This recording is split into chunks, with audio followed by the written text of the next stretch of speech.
Bueno, gracias a los organizadores, gracias a los oradores también, con los cuales hemos tenido alguna instancia para poder ordenar la presentación.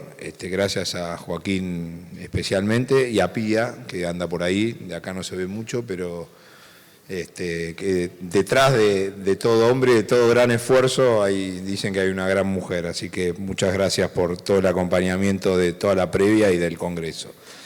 Pareciera que sí, pareciera que, no quiero spoilear las presentaciones, pero pareciera que es rentable. Ahora, en el proceso del Congreso, desde ayer a hoy, la verdad que tuve la suerte de escuchar varias de las presentaciones y me anoté algunas perlas o algunas cosas que me llamaron la atención, ¿no? Pareciera que es rentable porque, al parecer, por lo que dicen, yo siempre me corro por las dudas, se va a sembrar la misma cantidad de hectáreas, digamos, posterior a la pérdida, y algunos hablan hasta un poquito más, con lo cual pareciera que es rentable. Y en este proceso de la rentabilidad, me quedé con algunos puntos interesantes, como dije, de las charlas, ¿no? El tema del potencial, ¿no? Cuando hacemos los números, bueno, ¿sobre qué potencial? Sobre el potencial promedio óptimo, sobre un potencial donde tenemos que aplicar mayor tecnología. Y mucho se habló durante el Congreso de las problemáticas o del paquete tecnológico, de la fertilidad, de la densidad de siembra. ¿Cuánta tecnología, digamos, tenemos que aplicar en un cultivo que lo tiene y que lo amerita para poder llegar a ese potencial, ¿no? Que hoy en promedio estamos hablando de 7 toneladas y que acá en el Congreso se hablaron de 10, 11, 12, algunos hasta hablaron de 40 y pico, pero llegando a la realidad argentina, pareciera que estamos cerca de ese potencial y que evidentemente pueda mejorar la rentabilidad, ¿no? Y ahí aparecen algunas cuestiones que hacen a la economía, que hacen a la propuesta de valor por parte de la industria, que de alguna manera son los responsables de ofrecer ese paquete tecnológico, y en una tercera opinión, digamos, quién nos va a financiar y cómo vamos a hacer para poder contar con esa tecnología, entendiendo el contexto económico y entendiendo el contexto financiero. Así que, con esa breve introducción, los dejo para que convaliden lo que ya le prometí, que es rentable el maíz para esta campaña.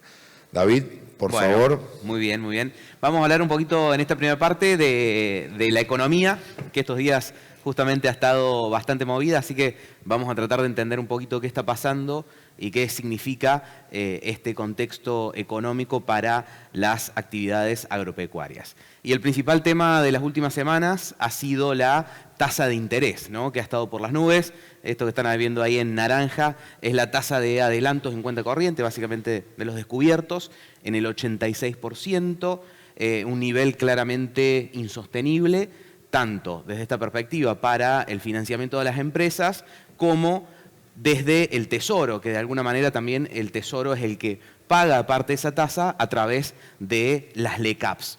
Y ahí se genera un punto, que probablemente ya estamos en ese punto, donde darle mayor tasa a los bonos genera, por un lado, una especie de premio, ¿no?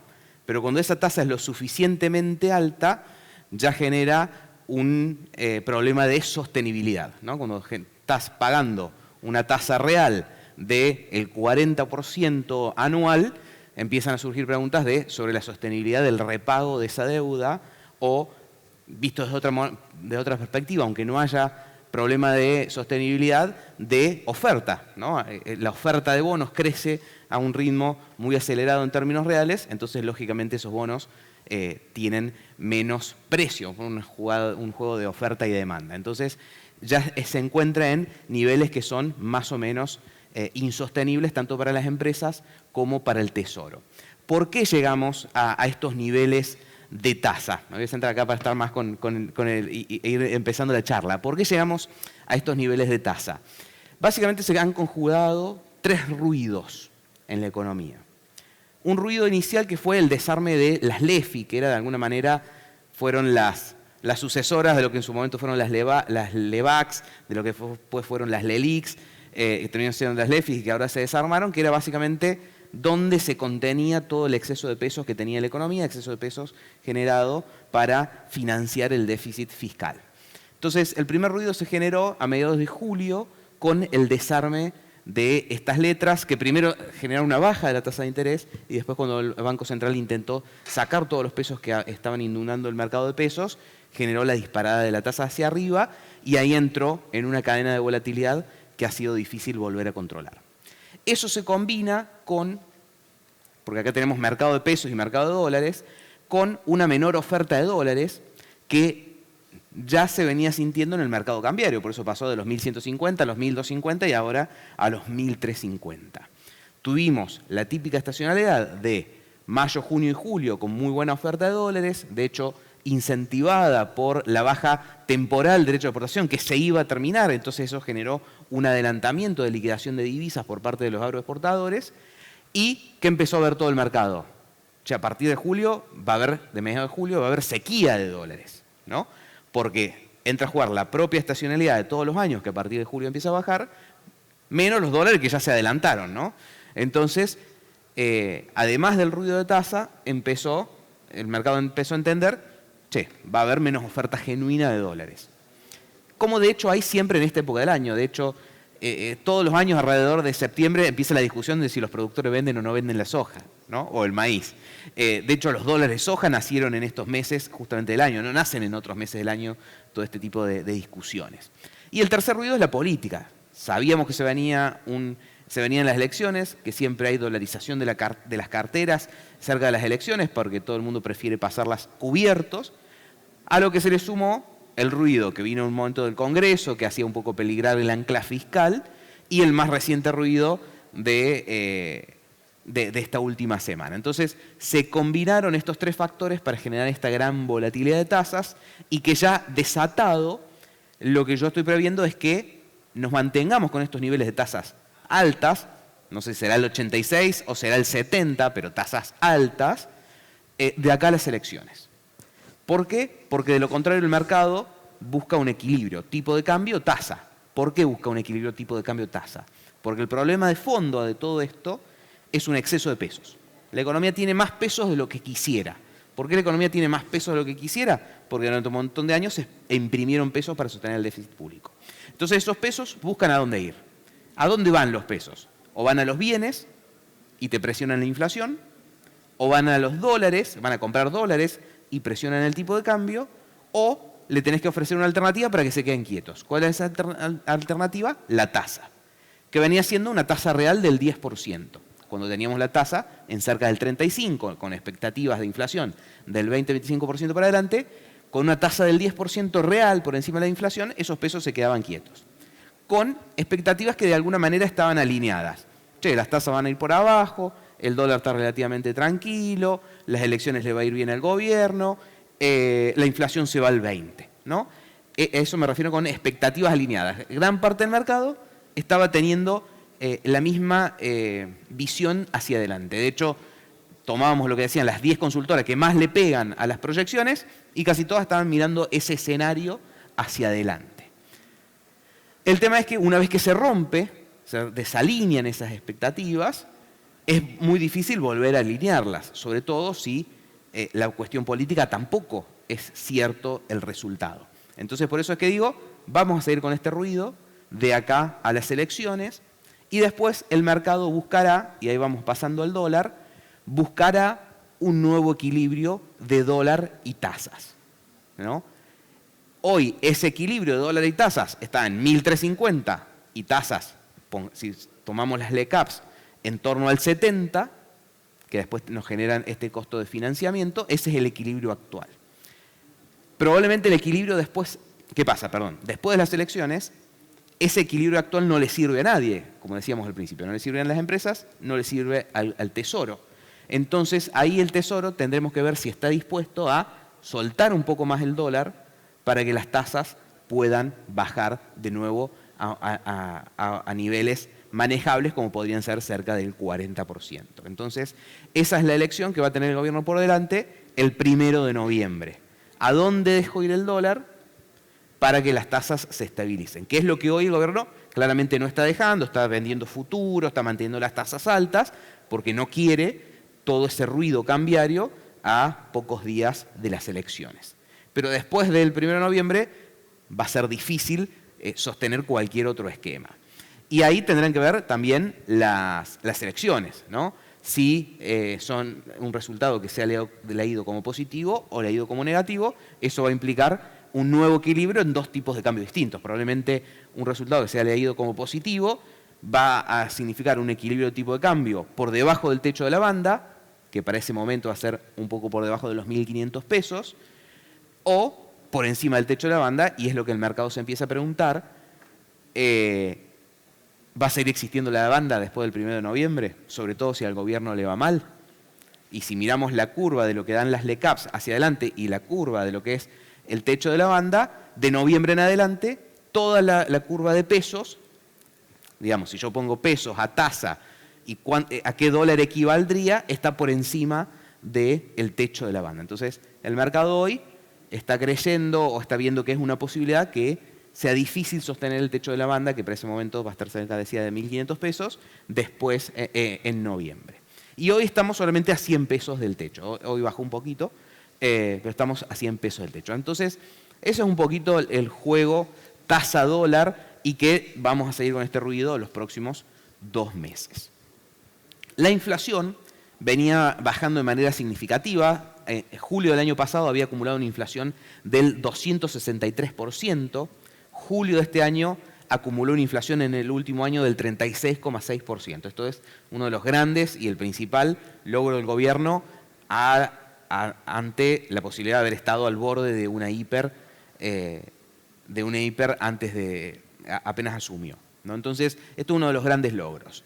Ahora, yo la duda que me genera, si digo, mi conclusión es, che, todo este ruido va a llegar, va a seguir, y la única forma de volver a equilibrarlo es con un nuevo nivel de tipo de cambio, incluso si el gobierno gana las elecciones. Ese nivel de tipo de cambio es probablemente un 10% superior al actual, si decimos se va al techo de la banda pero no lo pasa, y digamos un 20% superior al nivel actual, pensando en los 1.600 y algo, si rompe efectivamente ese techo, por poner dos valores.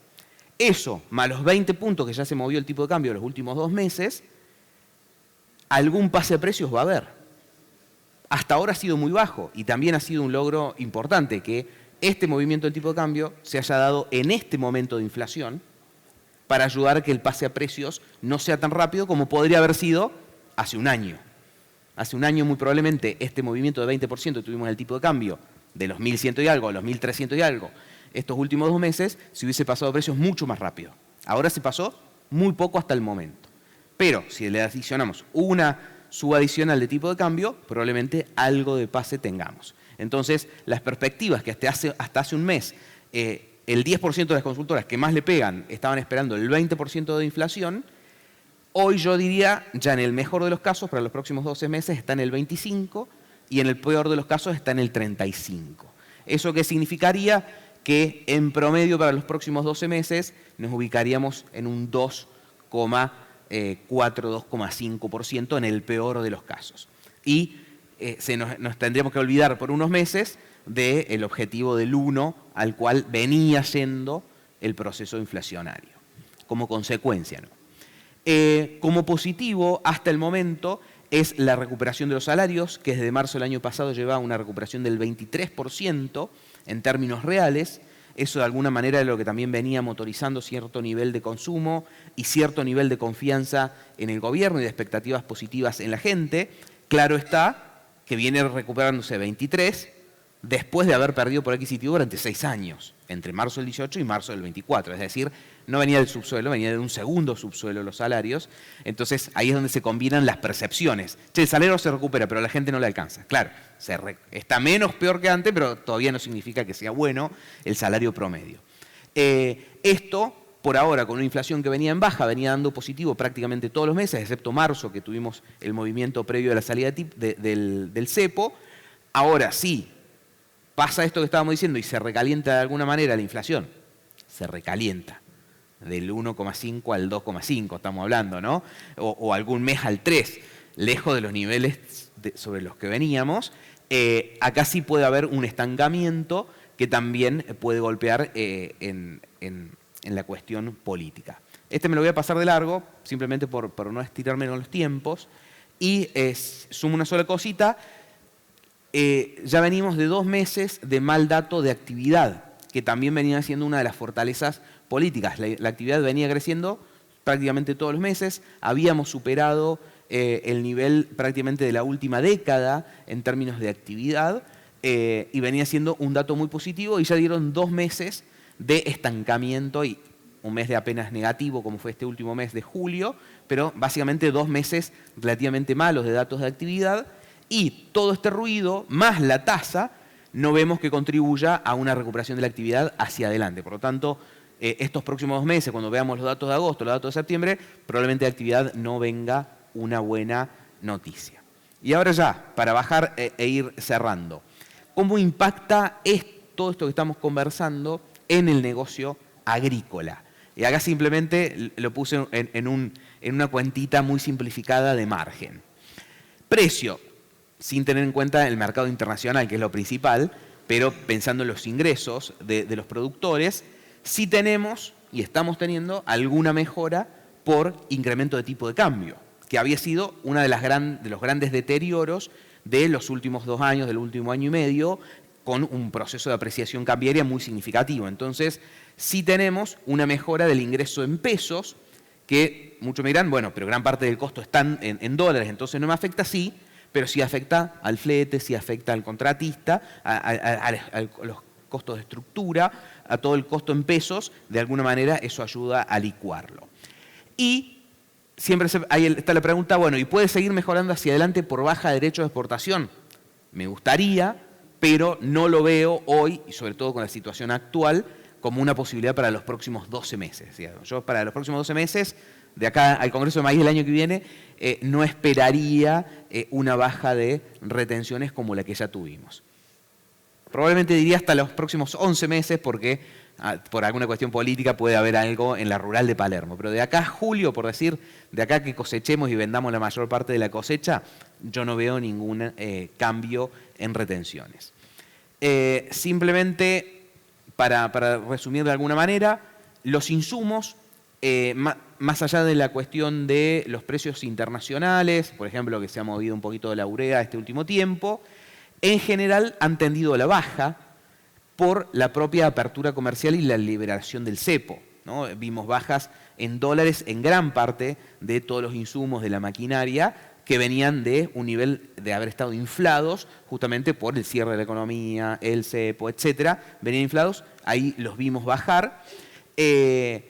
Los costos en pesos que habían subido por la apreciación, necesitábamos mucho más maíz para pagar el flete. Bueno, eso de estos últimos 2 meses, y yo digo los próximos 3, 4 meses hacia adelante, con la volatilidad que veo hacia adelante, creo que es un buen dato de que se empiezan a abaratar en términos de producto, en términos de dólares, y si decíamos tasas altas, el costo financiero va a seguir alto y por ese lado va a pegar de manera negativa. Entonces, para resumir cómo lo veo en el margen, yo veo más bien un impacto de neutro a positivo, más algún día una baja adicional de derechos de exportación que podría significar algo positivo. Entonces, para resumir de alguna manera, de todo lo relativamente negativo que estamos viendo desde el contexto económico, al negocio agrícola en particular, sí le pega de manera negativa la tasa, pero no le pega de manera negativa el movimiento de tipo de cambio.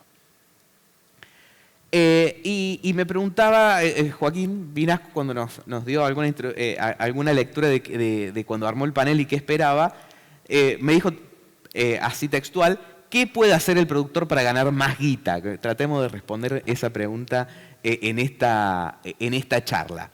Y yo ahí les traigo 3 ejemplos de cosas no agronómicas, que fue el grueso del resto de las charlas, que se pueden hacer para ganar más guita a nivel productor. Y puede ser extrapolable a otras empresas también. El primero es que hoy el productor, si quiere, y clientes míos los están haciendo, no paga impuesto del cheque, ¿no? Que es el 1,2 de la facturación, pero yo hice algunos cálculos es el 12% del resultado después de impuestos. O sea, una vez que resto todos los costos más todos los impuestos que paga la producción, ese 1,2 se transforma en el 12 del resultado, que son $13.50 por hectárea. Impuesto al cheque podemos no pagarlo, después lo voy a mostrar cómo.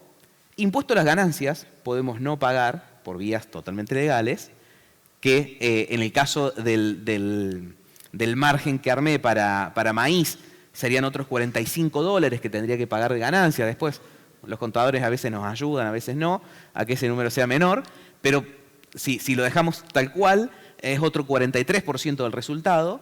Y la diferencia de tasas versus usar el fondo común de inversión que la empresa está acostumbrada a usar, versus, sobre todo en este contexto, pero se ha mantenido hace bastante, usar el CAPS para el giro de la empresa, ahí también puedo hacer una diferencia de tasa. Si supongo que el 10% de la facturación de una hectárea la tengo en el giro normal de la empresa y eso le puedo hacer durante todo el año un 10% de diferencia de tasa, estoy hablando de otros $15 por hectárea. Es decir, que si sumamos eso de alguna manera, estamos hablando de 70 y pico dólares por hectárea, que es el 72% del resultado después de impuestos del margen actual que había calculado. Son cosas que se pueden hacer de manera totalmente simple. ¿Cómo? ¿Cómo no pagar impuesto al cheque? Si yo en vez del cheque que me da mi acopio o mi corredor, en vez de depositarlo en la cuenta bancaria, lo deposito en mi comitente, eso está exento del impuesto al cheque. Entonces ya el ingreso lo tengo exento del impuesto al cheque y ahí no se cobran percepciones de ingresos brutos tampoco. Para las provincias lo pagan. Santa Fe y Córdoba no pagan, entonces para el productor en principio no le genera ninguna diferencia.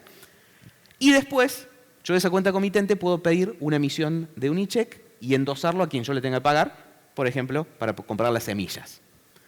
Y eso tampoco tiene impuesto al cheque. O sea que simplemente cambiar cómo manejo mi tesorería, que una vez que el administrativo o el propio productor lo sabe hacer, es algo totalmente fácil, me evité el impuesto al cheque. El 1,2 de toda la facturación. Las tasas. Eso es lo que están rindiendo estos días, 40% los fondos money market que ofrece los bancos, las ALICs, etc. Pero estos días, ¿cuánto están rindiendo las LECAPs? Más del 60%. Es decir, hoy tenemos una diferencia de 20% de tasa con liquidez inmediata y vencimientos cada 15 días en las LECAPs. Por lo tanto, si tengo armado mi flujo de fondos, lo puedo calzar perfectamente. Hoy tengo diferencia de 20 puntos de tasa. Durante todo el año tuve cerca de 10 puntos de diferencia de tasa. O sea que acá, para mi giro que yo siempre tengo, porque tengo que pagar, que qué sé yo, puedo hacer una diferencia de 10 puntos de tasa con básicamente los mismos instrumentos que utilizan los fondos money market. Y para ganancias, que les decía recién, tengo el lado B de las SGR. Las SGR siempre las conocemos porque de alguna manera las usamos para avalar los cheques y financiarnos más barato, pero del otro lado están los socios protectores, que básicamente son los que ponen el fondo de garantía. ¿Y yo para qué voy a poner plata en un fondo de garantía? Porque tengo una exención fiscal. Mientras la plata que yo pongo en ese fondo de garantía, la puedo contabilizar como gasto en mi declaración de impuesto a las ganancias, la dejo 2 años y después la puedo sacar y no pagué ese impuesto a las ganancias, ¿no? por lo que aporté. Y durante esos 2 años no es que quedan los pesos y que yo recupero esos pesos nominales, sino que eso se invierte y para carteras de cierto nivel para arriba se puede armar una cartera personalizada. Es decir, yo soy muy conservador y quiero obligaciones negociables en dólares, con eso me siento tranquilo, no quiero ni LECAPs ni pesos, creo que se va a ir todo al diablo, no quiero bono del tesoro, estoy dando un ejemplo, ¿no? Para alguien bien conservador, como suele ser el productor agropecuario, se puede armar esa cartera que el productor quiere, con bonos de la empresa que ese productor quiera. Digamos, no es que lo tengo que poner en un fondo que no sé qué pasa, ¿no? Entonces, con eso yo tranquilamente, y a los 2 años lo recupero, es decir, que con 2 años de aporte ya puedo armar la rueda y no pagar nunca más impuesto a las ganancias. Claro, necesito la liquidez para ponerlo de entrada ahí. Así que esos 3 puntos, simplemente para responder cómo puede hacer el productor para ganar más guita, como lo puso Joaquín cuando nos invitó al panel, 3 cosas muy simples que no son nada del otro mundo que se pueden hacer para hacer una diferencia, que por ahí cuando uno la ve, dice, son $15, son $40, no parece mucho en todo el gasto, en el gasto de fertilizante, en el gasto de contratistas, pero una vez que haces el número fino de cuánto realmente fue el resultado después de pagar el alquiler, de pagar los insumos, de pagar los gastos de comercialización, de pagar todos los impuestos que tenés que pagar, sobre ese resultado sí es significativo. Muchas gracias, David. Viste que yo soy así como medio malo cuando me pongo cuando estoy de ahí no quiero que me pregunte si tuviese que titular para que salga mañana en todos lados. ¿Voy a sembrar con $1 de 1.300 y voy a cosechar con $1 de 1.600? O más. ¿O más? Yo a ver, para el título. Para el título. Me falta la máquina de humo acá. Pero para el título yo creo, yo hoy tengo 2 escenarios. ¿Al gobierno le va bien en las elecciones? ¿O se lee como que le va bien? Pues esto después, ¿qué se interpreta de los hechos? Bien o mal, sí. Yo veo noviembre $1 de 1.500 pesos. Si le va bien. Y si le va mal, veo noviembre $1 de 1.600 y algo. Okay. De ahí a mayo hay un largo trayecto. Entonces, si ya compré los insumos, si ya compré todo, voy a sembrar con 1.300 y voy a cosechar con $1 más caro.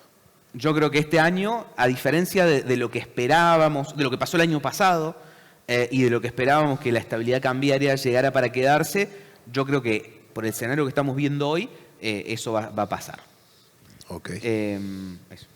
Bueno, sumar a otra conclusión. Muchas gracias. Es un buen título para la comunicación. No, y te sumo otro título, no negativo, por si algo fue pesimista. Si bien estamos diciendo, che, se puede mover 1.500, 1.600, hace un año tenemos $1 1.300. Y el gobierno ha hecho los deberes, en los términos fiscales, en términos monetarios, en términos cambiarios, para que si bien estemos previendo, che, la tasa va a seguir alta por lo menos hasta noviembre, después puede haber un movimiento de tipo de cambio, si bien estamos previendo estas cosas, no estamos previendo ningún escenario apocalíptico, explosivo. Casi ningún economista hoy tiene entre los escenarios $1 de 2.000 y pico de pesos, algo explosivo. ¿Por qué? Porque se hicieron los deberes. Entonces, eso incluso ante una situación política adversa, etcétera, ya te da un marco que se puede mover. Pero el escenario de 1.600 no es explosivo. O sea, venimos de triplicar el tipo de cambio de un día a otro. Que se mueva 20, sí, obviamente. Pero va a ayudar para ese margen del cual estábamos hablando, aparte de todas las otras cosas que mencionaste. Bueno, es que la presión sobre el tipo de cambio viene de ahí, en el fondo. Tenés mucha presión de dólares para pagar importaciones, mucha presión de dólares por turismo. Turismo, otro título. Turismo, este año el déficit turístico va a ser entre toda la expo de maíz y toda la expo de trigo. ¿Por qué? Porque va a estar entre 8 y 10.000 millones de dólares. Toda la exportación de maíz son 7.300 y toda la exportación de trigo son 2.700. Es decir, que el déficit turístico este año se va a llevar entre todo el maíz y todo el trigo. Me gustaron, ¿te gustó el juego ese? Después de los títulos, sí, me lo viste. Después puede ser así. Bueno. No lo dije. Una de las conclusiones del margen es que yo decía que yo creo que la normalización de la economía, que hoy la estamos viendo un poquito más difícil, pero que creo que va a llegar, la vamos a ver más por el precio de la tierra que en el margen. Esa era la conclusión. El valor de la tierra, el precio de lo que vale la hectárea. Yo creo que vamos a ver estos próximos años, si logra normalizarse la economía, que va a mejorar más rápido el valor de la tierra que lo que va a estar mejorando el margen, y eso va a seguir recrudeciendo, por ejemplo, la discusión de alquileres. Che, porque si el margen no mejora al mismo ritmo que mejora el valor de la tierra, va a seguir presionando esa discusión, por ejemplo. Muchas gracias. ¿Qué hacemos de la industria, Raúl? Está bueno. Bueno, buenas tardes a todos. Muy bueno, David. Y nada, yo voy a complementar algunas, me diste pie para complementar con la visión un poco más de la parte productiva, ¿no? de los productores. Creo que en términos de márgenes, y que hablábamos al principio, esto de si es rentable hacer maíz, sin duda es rentable hacer maíz en Argentina. Acá traigo un poco márgenes brutos, marqué ahí principalmente el 70% del maíz que se hace en Argentina está enmarcado acá en ese círculo rojo que traigo, y estos son los márgenes brutos sin arrendamiento, ¿no? Y ahí un poco después uno, en función de las diferentes zonas y de las diferentes aptitudes de los campos, podrá discutir a ver si estamos hablando de 10, 12, 15, 18 o 20 quintales de alquiler, y que ajusta un poco más la cuenta de márgenes, pero me das pie también con la ecuación esa, ¿no? de P por Q menos costos igual a margen, para hablar un poquito de el foco y lo que tiene a mano un productor agropecuario en el control de sus operaciones, de su manejo y de su planificación, ¿no? Estos son los costos en quintales de maíz de las diferentes zonas, ¿no? Estamos viendo en zona núcleo, por ejemplo, con 8.600 kilos para salir hecho, o 7.800 en el sur de Córdoba, o 6.200 kilos de maíz en el norte de Córdoba. Pero claramente la variable a trabajar por un productor y en este inicio de campaña es el Q, ¿no? La cantidad. El margen bruto es positivo para hacer maíz, pero creo que están dadas todas las condiciones, principalmente para lo que es el maíz temprano, para apostar a fondo, para maximizar la cantidad, ¿no?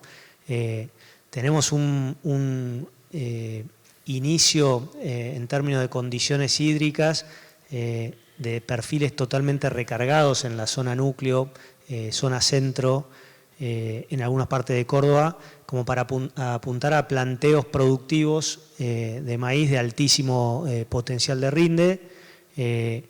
Ahí un poco en la ecuación tema costos, es como que hoy más que nunca un productor tiene que ser lo más fino, haciendo valer sus recursos, invirtiendo en lo que da resultado, y de los costos sin duda que es genética y fertilización, ¿no? En maíz, más allá de después hacer bien las labores en tiempo, forma, claramente la genética y la fertilización, teniendo de alguna manera asegurado el inicio con estas condiciones hídricas de los perfiles, es lo que nos permite alcanzar los máximos potenciales de rinde en un año como este para el maíz temprano, ¿no? Y la mejor manera de maximizar esa ecuación de margen productivamente es esto, ¿no?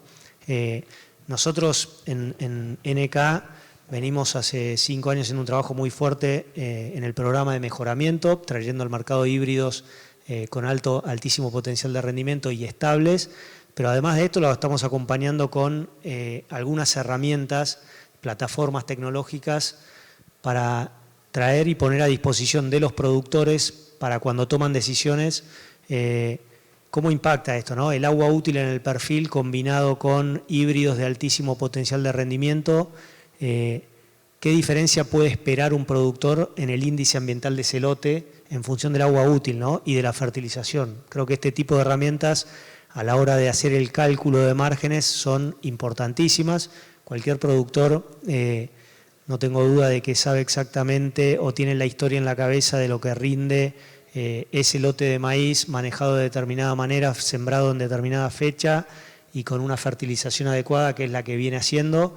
Y a veces un poco esto de calcular los márgenes brutos siempre se hace con esta historia en la cabeza de lo que rinde ese lote, pero sin duda que este tipo de herramientas nos permiten con muchísima más confianza y seguridad predecir el rinde esperado de un lote de alto potencial con las condiciones hídricas que tenemos este arranque de maíz temprano. Así que cómo maximizar esa cuenta, esa ecuación de margen bruto, sin duda creemos que es apostando desde ya a lo que es tecnología, planteos con híbridos, digamos, de alto potencial de rendimiento, apoyados en herramientas que nos permitan medir lo que hacemos, ver el resultado de esto, porque digamos la ecuación, si bien es positiva y el margen bruto para hacer maíz es positivo, la situación amerita para que los productores sean lo más finos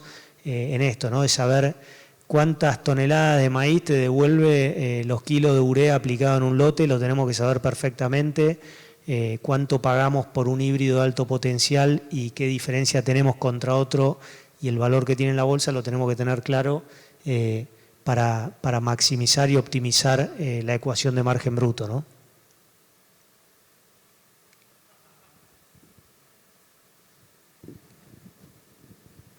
ahí estamos. Bueno, gracias, contundente también. Ahora, me quedo con esta última slide, Raúl, y digo, yo creo que si hay alguien que la tiene clara es el productor, y algo hablábamos con David hace un rato en la previa, sin alcohol, era previa con café nada más. ¿Por qué el productor por qué va siempre ahí al límite y no da ese paso, digo, en esto de, bueno, medir si pongo un grano más de urea, cuánto me genera el rendimiento, si hago el análisis correspondiente de fertilidad, cuánto me impacta, si mido el agua útil, etcétera, etcétera? ¿Por qué? Digo, no, seguramente es una respuesta que no tenemos la respuesta exacta y tendrá que ver con tantos años de idas y vueltas y derecho de exportación, etcétera, etcétera.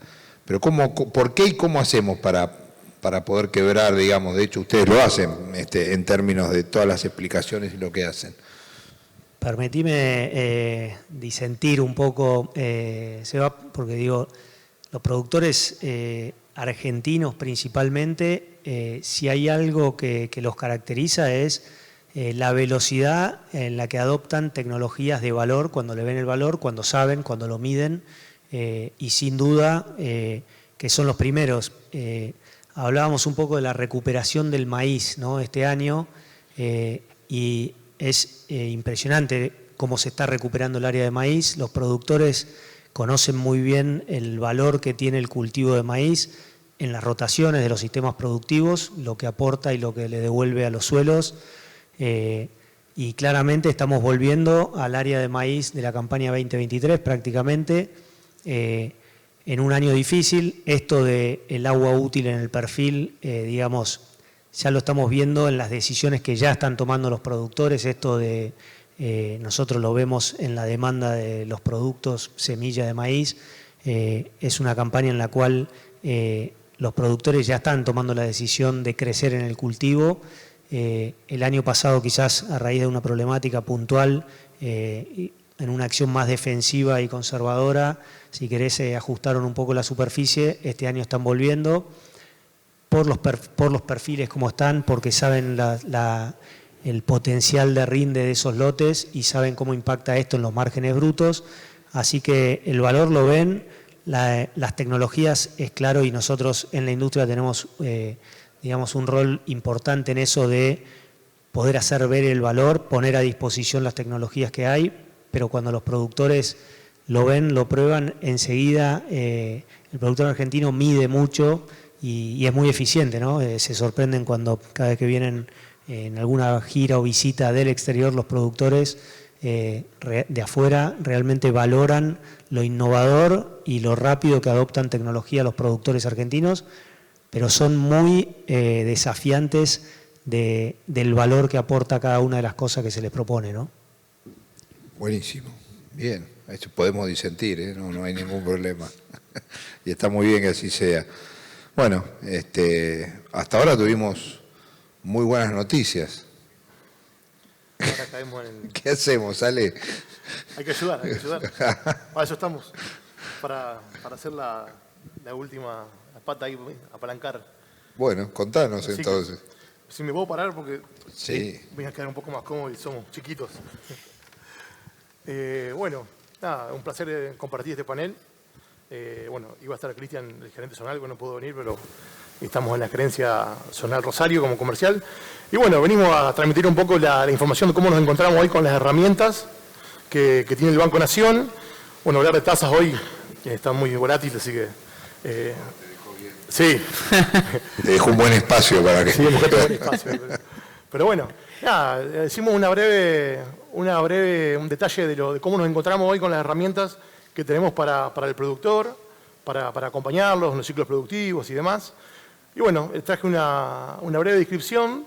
Hice algo medio global, tanto inversiones como capital de trabajo, la tarjeta de agronación, muy conocida por los productores, muy usada, que está muy consolidada. Bueno, en lo que es el línea de financiamiento de inversiones, tenemos para lo que es grandes empresas y pequeñas y medianas. Se diferencian en algunos aspectos de la línea nada más, pero están. Los destinos son para inversión, capital de trabajo, pueden ser personas humanas, personas físicas.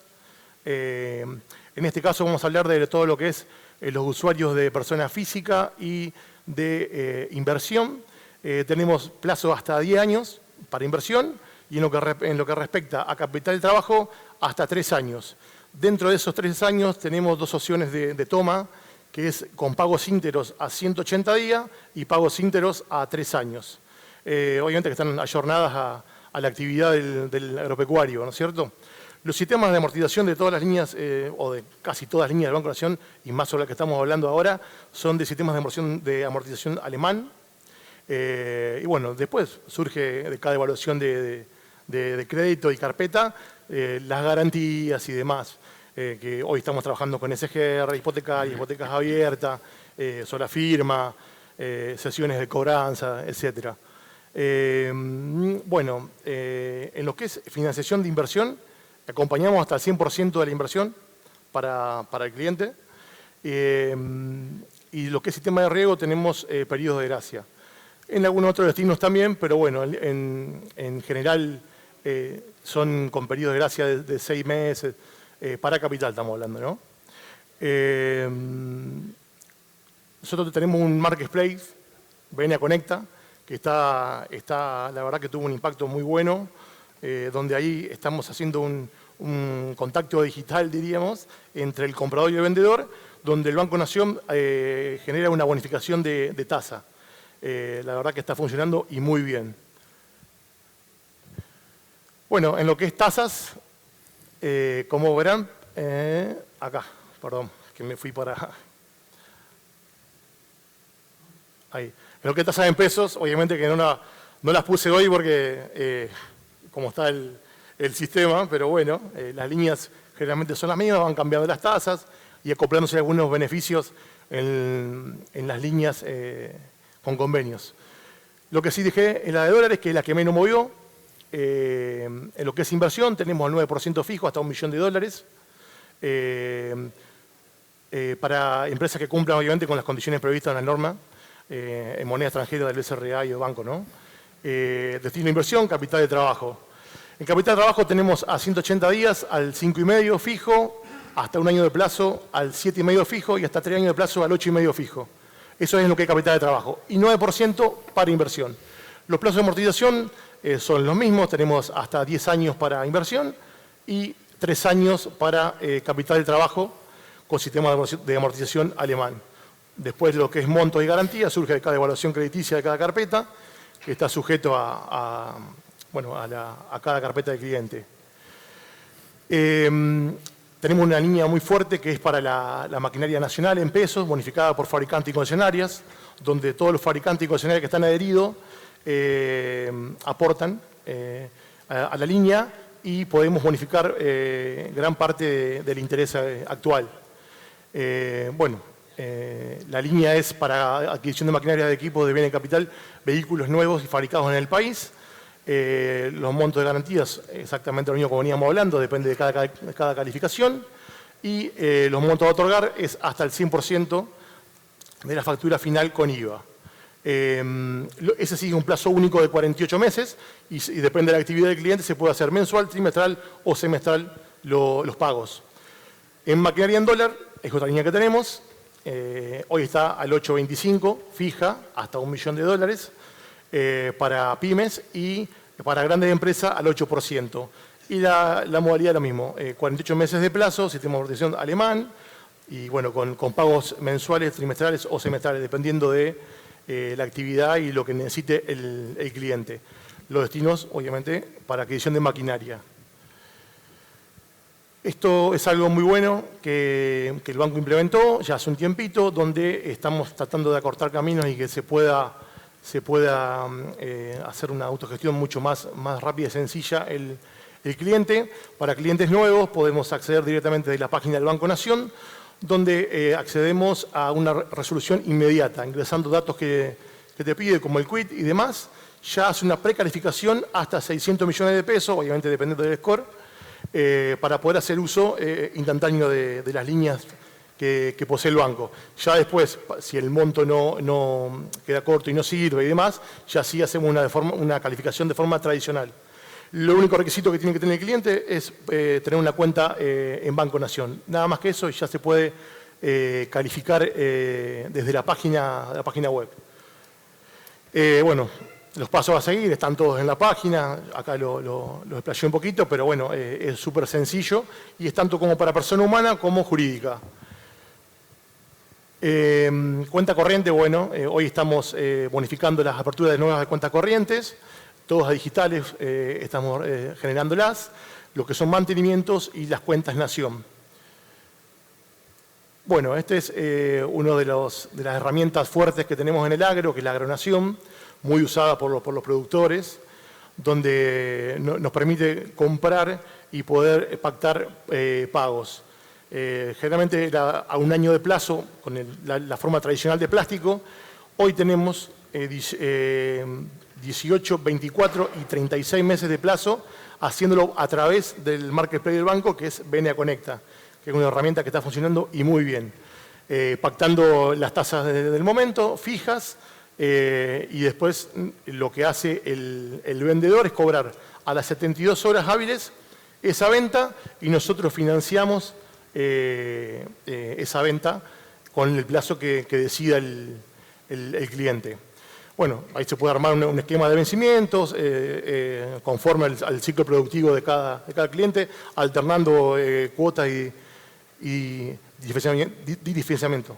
Beneficios pensados para la actividad principal, bueno, proveedores de insumos, eso hay muchos convenios realizados con muchas empresas, las principales empresas del país están todas adheridas. Ya los productores están muy al tanto de todo, donde es una herramienta súper ágil y que está funcionando pero muy bien. BNA Conecta, lo que les comentaba, el marketplace del banco, que es propio del banco. Bueno, las empresas vendedoras publican su producto, el vendedor entra a la página, se registra como usuario comprador y vendedor. El vendedor genera un link de compra donde se lo envía al comprador y ahí se genera la compra mediante el marketplace. Los requisitos, como hablaba anteriormente, bueno, una cuenta corriente en pesos, obviamente, estar precalificado para tener una agro o una pyme nación, en este caso es agronación, por el rubro, y en el caso de vendedores tiene que estar adherido como comercio a la agronación, que se hace de una modalidad de commerce, y es súper sencillo y fácil. Solamente hay que concurrir una sola vez a la sucursal para poder suscribir los formularios y después ya es todo digital y online. Bueno, ahí lo que hablábamos para los compradores, los plazos, 18, 24 y 36, fijando una tasa que hay que pagar al momento. Y para el vendedor, el costo de esa venta es el 0,8. El 0,8 es lo que le retiene al vendedor del monto de la venta total que traccione por medio del BNA Conecta.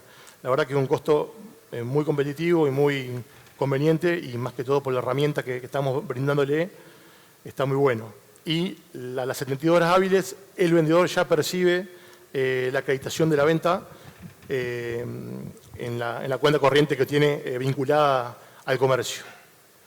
Bueno, eso es más o menos la herramienta que estamos hoy trabajando muy fuertemente con los productores agropecuarios. Son súper conocidas por los productores, obviamente, pero bueno, está bueno recalcarlos y hablar sobre esto. Canales de vinculaciones están todos ahí. Y las usuarias, obviamente, que están abiertas para cualquier consulta y demás. Muchas gracias, Ale. Me quedé con esto último, por ahí no sé si datos de la zona o qué movimiento han tenido en Conecta, qué es lo que más se compra y se vende, cómo están viendo esa proyección. Sí, la verdad que bueno, hoy hubo una merma por el tema de tasas, pero se venía trabajando muy bien. Por los beneficios que veníamos dándole al cliente y al vendedor, la rapidez en las cobranzas, prácticamente se vende todo, desde maquinaria, insumos, fertilizantes, agroquímicos, semillas, prácticamente todo se vende por ahí. Hay un beneficio también de comprarlo por ahí, por medio del marketplace, porque aplica bonificaciones en la tasa para el productor, ¿no? para el usuario. Así que es una herramienta que está funcionando excelentemente bien y bueno, estamos implementando cada vez más y ayornando más a la dinámica, ¿no? Bueno, excelente. Bueno, hemos tenido muy buenos mensajes, ¿no? Me parece que hay para pensar, no sé, al principio que dijimos iba a ser rentable, muchos tips, muchas herramientas, muchas opciones, ¿sí?, para poder trabajar en el cultivo, y las cuestiones, digamos, que hacen a la economía y algunos, como dijo Joaquín, algunos tips para hacer guita, ¿sí? Estamos cerrando, ya está cerrando el Congreso, y les dejo un espacio para que cierren ustedes con algún comentario o alguna frase o algún tópico. Yo sumo uno de autobombo al gremio mío, que es que el productor en general tiene muy profesionalizado el manejo agronómico, ¿no? Muy pocos productores de mediano para arriba no tienen un asesor agronómico, no van a 200.000 charlas relacionadas a los insumos, a la última semilla que se lanzó, al último, etcétera. Pero tienen muy poco profesionalizado, o no, o directamente nada, el manejo financiero. Y si algo nos han demostrado los últimos años, pero en particular es esa necesidad. Porque ¿qué venía pasando? Había una herramienta financiera básica que todos los productores manejaban muy bien. Era, tomo todos los pesos que haya, a la tasa que haya, total sé que la inflación y la devaluación me la iban a licuar. Bueno, eso hace 1 año y medio que no funcionó, ahora estamos poniendo en duda hasta qué punto va a funcionar o no, pero, y ahí mostramos algunas herramientas básicas que se pueden hacer, pero creo que profesionalizar, es tener un asesoramiento que te pueda ayudar a acompañar a esa parte de esas decisiones financieras en una Argentina que siempre es compleja, que siempre es cambiante, que la receta que funcionó ayer no funciona mañana. Entonces, eso es una de las cosas que me parecen para transmitir. Gracias, David. Sí, 100% de acuerdo con David, y yo creo que hoy más que nunca esto de creo que ser eficiente es una necesidad, ¿no? Tanto en lo productivo como en lo financiero. Es como que el negocio de la explotación agrícola, los productores lo saben hacer muy bien, pero yo creo que hoy más que nunca esto de ser bien eficiente me parece que es fundamental para la sustentabilidad, ¿no? Muy bien. Bueno, como banco, ¿Vale? Como banco, ¿Qué hacemos? ¿Bajamos la tasa mañana, el viernes, el lunes? ¿Qué hacemos? No, pero bueno, como banco número 1 del país, y a lo largo y a lo ancho que estamos, en más de 700 sucursales en todo el país, estamos al pie del cañón acompañando a los productores en las necesidades financieras que tengan, ¿viste? Y siempre nos fuimos ayornando a todos los escenarios que fueron sucediendo. Así que bueno, nada, estamos a disposición y para acompañarnos en lo que sea. Bueno, muchas gracias, Pía, muchas gracias a los tres, y bueno, nos despedimos, y gracias a los que están todavía por acá.